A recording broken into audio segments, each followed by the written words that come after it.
বেশ কিছুদিন হলো আমি বাড়ি এসেছি পিজি থেকে। আর বাড়ি মানেই তো খুব ভালো ভালো খাবার দাবার আমাদের জন্য।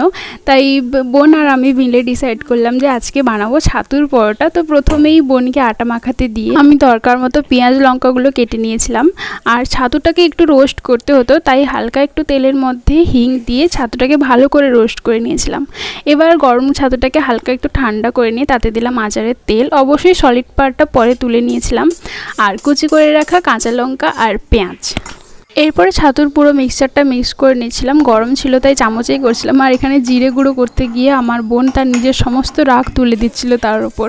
আরে আমি জানি যে আমার চ্যানেলটা ফুড ব্লগের চ্যানেল নয়, তবে ভালো কিছু নতুনবার ট্রাই করলে ওটা শেয়ার করার একটা এক্সাইটমেন্ট আলাদাই থাকে। আর সত্যি বলতে এটা আমি একদম প্রথমবার বানাচ্ছি। অনেক দিন থেকে বানানোর ইচ্ছে ছিল, বাট আজকে প্রথমবার চান্স হয়েছে।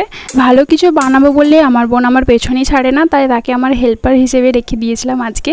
তো পুরভরা লেচিগুলোকে ভালো করে হাতে চেপে চেপে তারপরে বেলেছি। আর বেলাটা খুব পারফেক্ট হয়েছিল এর জন্যই।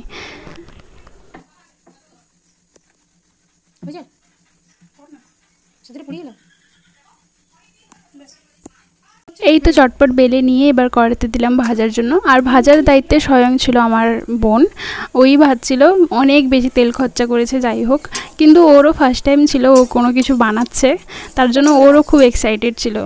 আমি ওকে শিখিয়ে দিচ্ছিলাম যে কেমন কি করতে হবে না করতে হবে, আর ও ওটা খুব মজা করেই করছিল। আপাতত ছাতুর পরোটা তো শেষ, বাট ওটার সাথে কিছু একটা খাবে বলে সবাই আবদার করলো ডিম ভাজা করতে। তাই ঘেমে নিয়ে আবার এসেছি ডিম ভাজতে।